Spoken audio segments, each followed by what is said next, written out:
What's up, guys? As you just saw looking at those pictures, we had some contact last night. My guest driver last night got into a little kerfuffle on the racetrack. Not his fault at all. He avoided a wreck. The car was pretty sideways, but he avoided what was happening in front of him. And unfortunately, one of the guys behind him wasn't as quick on the wheel or the brake pedal and drove right into the driver's door. So we have some significant damage to the car, basically. And we're gonna, you got to make lemonade from lemons, right? So, what's Forrest Frank say? My Jesus making lemonade. So we're out here making lemonade. A longtime subscriber and a guy I would consider a friend at this point, Mike Saunders. The guest driver was his best friend. So we were at the racetrack at Brewerton last night, and after everything was said and done, we're standing there looking at the damage, and Mike said, well, now you have the opportunity to show everyone how to fix it. He's right. Let's make some lemonade, right? So I'm just going to run you through quick what we did this morning. You can see I'm all sweaty, but we've been at it. I'm just going to run you through it quick, how we go about repairing that kind of damage. I don't get all the way to the finish line in this video, but we get 85% of the way there. All right. So by the end of the video, we're going to be pretty much at the point where it's time to start welding and gusseting everything back up. So it's, I don't know. I try to walk you through the process. So this is a quick one for you. Just something we did today. Yes, we raced last night. It is Saturday, like 1:20 in the afternoon. So from this morning till 1:20 in the afternoon, we've got everything pretty much bent back to where it should be. So, I hope you enjoy this. I hope it's useful information for you guys. I hope it helps. Like, subscribe, comment, share, do all that good stuff. I need the algorithm to see those things in order to not hide us in a corner. I don't know why it does that, but it does. So, love you guys. Jesus loves you guys. Thanks for watching. Well, guys, as you just saw in the pictures, promo had a little bit of carnage last night. And bright and early Saturday morning, Dad's already out here at it, trying to see how bad it is, basically, see what we gotta do to fix it. So we're gonna cut this panel off, get a look at the cage. All right, we got that lower portion of the steel plate out of there, the protective plate. It's not great, I'm not gonna lie to you, but it looks to be primarily isolated to this region here in the door. The roof's not buckled. The B pillar and A pillar all look to be in, where they're supposed to be. It's all kind of in between here. This lower rocker section, if I try to hold the phone up, you can see is bowed in pretty good. With a straight edge across the outside of the car, it's in probably about 3 inches right here. It's in pretty far. On camera, it's kind of hard to tell. The angle that's welded inside of there, obviously, we have problems up here. It does have a slight bow to it here. It's in, it's in a little bit, bowed here. But then here, where the seat mount is welded, actually doesn't appear to have moved much. That still appears to be where it's supposed to be. So that was stronger because that's where the seat mount was welded. Everything in front of that, obviously this got pushed in. The primary hit appears to be like right about here. And then it pushed this A bar of the cage. It pushed that leg in. So your dash mount and stuff's up here. Everything below that really doesn't, you can't run a bar across. It's where your legs are. So all of it's right here. So it as you can see, it peeled the rocker open like a can opener. The sheet metal is that's still there. The top layer of sheet metal that was over welded to this pinch weld. It ripped the pinch weld and tore the whole weld away. So there was like a couple inch weld here, couple inch weld here holding that angle in. And I think it was welded on the bottom too. That one broke. But this one, it peeled it wide open. So we're gonna have to get some chains and some stuff, and yeah, it's about 3 inches. So we're gonna yank and pull and try to get everything back out and reinforce it and weld it back up. All right, guys, let me just kind of explain to you what we did here. I can't film and swing hammers, right? So as you can see, I cut the rocker open and peeled it down because it was all punched in right there, remember? This was all buckled up. This was all bowed in like 3 inches. So we cut that open, all right, and we stuck a pry bar in there, and I put pressure on it. I didn't try to just bend it back with the pry bar. I put pressure on it and bent it, and I put pressure on it, and while I had pressure on it, my dad took the hammer and he worked around the outside of that big kink that was there. And we worked along the top of this. You can kind of see where we were hitting it with the hammer to bring this back out. And we got it out a lot. It's pretty straight now. Once we had it open up here, this was still kind of bowed in a little bit. And that bar there is actually my bar for changing tires for my little Harbor Freight tire machine. I stuck that way up in here, as far as I could get it. And I pulled out on it and put pressure on it. I just put pressure on it. I didn't try to bend it back. So I put pressure on it, and Dad come in here, and he hammered down on this ledge and this ledge to let it come back out. When you're working with sheet metal, none of it's a quick movement. You have to, you kind of gotta massage it. You kind of gotta look at it like clay, and you don't. It's not what you think. You don't hit where the dent is. You kind of hit around the outside of it and mold it back out where it's got to be. So relieve pressure points. Yeah, relieve the pressure point. So I sliced it. Obviously, it was already damaged. What are we hurting? I will, I'll hammer that piece back, into somewhat of a shape, and I'll weld it all back up. Not that big of a deal. The side skirt is laying here someplace. The side skirt goes back on there. Like, you're not going to see any of that. The rocker isn't exposed to the race car on the track. So, but the shape's back, which gives it a lot of that strength back that we lost.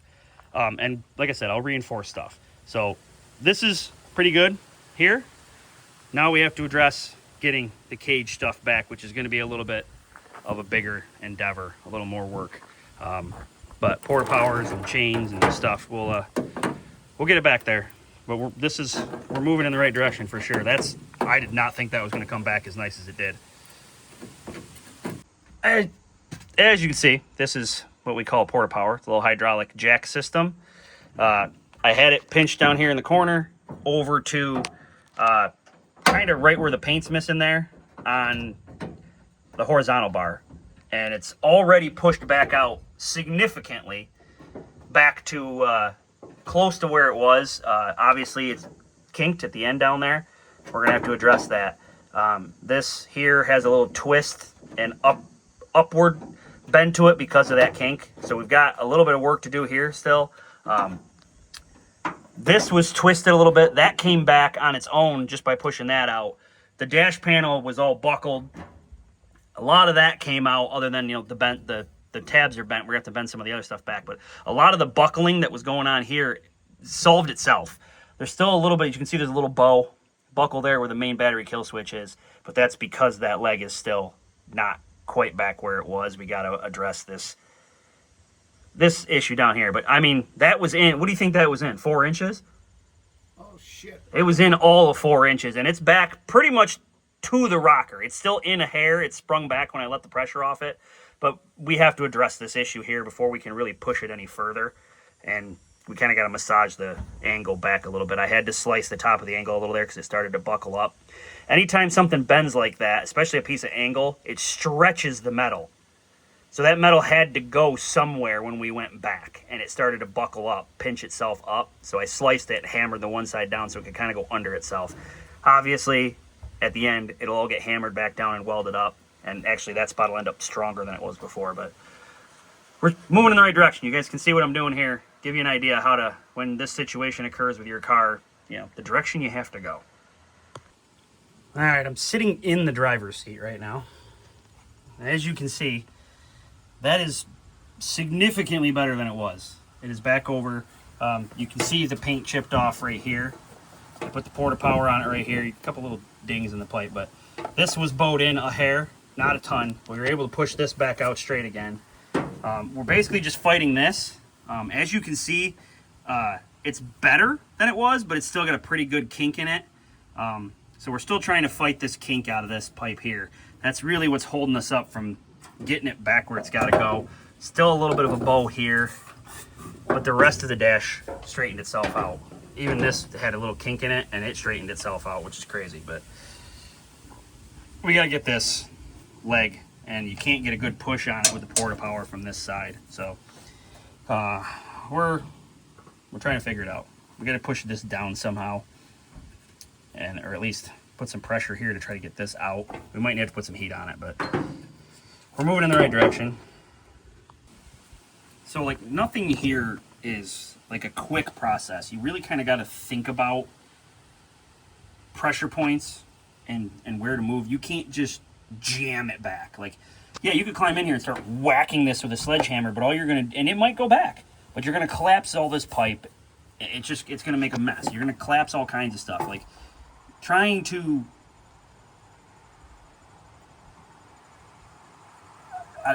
how do I explain this? I don't even know. So like right now we're trying to push this down here to get this straight. I hope that makes sense. So we're gonna, I don't know where it went. We've got like a jaw that opens up with the porta power. We're gonna put a piece of pipe or something down in here, put the jaw between this bar and that, and open the jaw to push down on this. To like basically not take this, not push this in, but to push everything down to like force that pipe straight. You know, like kind of like when if you had a string that was bent and you pulled the string taut, it would straighten the string. So like you have to, when you're massaging metal and moving stuff, you kind of think about it from a different direction. Just hammering the bend doesn't usually fix the problem. You kind of got to work outside of the bend, outside of the damage to get it out without making an absolute mess of everything. So that's what we're going to try now. Is we're going to put some pressure here, and push down, and then we'll just lightly hammer here. We're not going to go crazy. We're going to go light. I don't want to collapse this pipe, but that pressure down we should be able to massage. There's the pinch thing I was talking about. Should be able to massage this out of it, if that makes sense. All right. So I'll come back in a second. All right. So we got an impact socket down there pushing down. We got this, whatever they call this thing, Pac-Man in there. You can see we heated it up a little bit here. We got maybe 35, 40, 45 maybe percent of that bend that was in there out, straightened. But it's a combination of probably not enough heat as part of it. You don't want to heat it too much too. It can make it brittle. But also because it stretched, it bent, it stretched the metal on the back side here. Remember I was talking about how it stretched down here? Wherever that is right there. It stretched this out when it bent. Same idea here. So it stretched the metal on the back side. So I need to shrink the metal on the back side to pull this leg straight. Back when I had a street stock, I just remembered a trick we did to straighten the axles, where we would, if the axle tube bent, we would heat up a spot on it and quench it with a wet rag, and it would actually pull the axle tube back.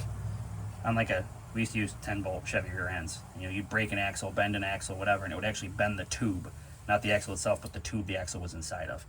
And I remember that's one of the tricks we used to use to straighten it. So that's what I'm going to try to do right now. I'm going to get this as hot as I can with my little propane torch. I want to get a good heat down here because this is where I need to pull it. I'm going to get it warm, get the backside good and warm, get this good and warm, and then I'm going to quench the backside with a wet rag while I've got pressure on it to try to shrink up this part that got stretched. Try to pull those molecules back together and pull this leg back straight. Will I get it 100% straight? Probably not. But if I can get it in the 85 percentile range, I'm going to be pretty happy with it. I don't think we got much more out of it. It's still got pretty good whoopee in it. I mean, it's definitely better than it was, but it's still bent. Let me get back further so you guys can see it. I mean, it's definitely still bent. It's not anywhere near as bad as it was, but it's definitely still bent. So, yeah. Next step, got to figure it out. All right, we've gotten to a point here where I don't think it's coming. It's not going to come back anymore the way it is. We've got too much tension still, and you can see this angle still bent in here a little bit. So trying to straighten that is also trying to straighten that. We're trying to pull all of it, and it's too much tension to try to get it back. I know a lot of guys would probably weld this all up and call it a day. I don't. I want it nicer than that. So I'm going to take the cutoff wheel, and I'm going to, as close to flush as I can get down there. I'm going to cut the tube off of the angle and try to straighten the two pieces separate from each other and then weld it back together. Guys, I mean, would you look at it? Just look at it. We cut it free from the angle iron, put the port of power against the bar in the back, and push that thing right back straight. So that's A little over push because it'll spring it's back. going to spring back. Here, I'll let it go while you're watching. It's going to spring back. See? But it's straight. Yeah, that's heck yeah, you could hardly tell it happened. That's nice. I mean, we got to straighten the angle iron out a little bit more, but that leg is straight. I mean, I probably got to push it out some more, but we still got a little bit of a kink in the dash here, but it's way better than it was. So we definitely got to push it out, spring it out, let it spring back in a little bit, and we got to straighten the angle iron a little bit more, but we're almost there, guys. Looks a little bit different from out here than it does inside. We went a little bit too far, it looks like, on this. It's kind of still this way a little bit. We got this way out of it, but might have to do a little more massaging, but we are pretty close. Pretty close. You can see here the old weld mark. You can tell I went a little bit too far when we bent it, but it's not too far off. And again, this still has some bow in it, so it's not going to line up perfectly. There's a little bow back here that I'm going to have to take the seat out, put that port of power in here, and kind of push this out a little bit, which is, again, everything's going to move a little bit. I mean, that was a hit. That was moved a lot. So for that to only be off by 1/2 inch, and again, I overbent this, so it's not that far off considering, and it's still got to come in a little bit more to close up that gap. But we are significantly going in the right direction. Very much so. We are not far off from being back pretty close to where it was. The rocker's straightened out pretty good here. Obviously, I'm going to have to close that up, but at this point, I got to get it off the trailer. My Violet's in the garage right now because I haven't fixed the toggle switch yet. So I got to get her fixed, get her out of the garage. We're not racing this coming up weekend. It is Hardcore Happening in Leroy, New York. If you've never been, look it up on YouTube and stuff. It's an awesome time. If you're not doing anything next weekend on Saturday, come on out and see us there. I'll be working the show like I normally do. But yeah, that's where we're at so far. I gotta get her in the garage and, you know, get where I can get the welder to it, and we'll port of power a little bit more, move some more stuff around, and we'll get her all welded and gusseted back up so that it's good to go for Maggie. August 7th, I believe. It's either the 6th or the 7th at Genesee Speedway to finish off the Mackenzie Memorial feature race. But she'll be back to good. She'll be back as good as new. Well, good-ish. We'll get her there.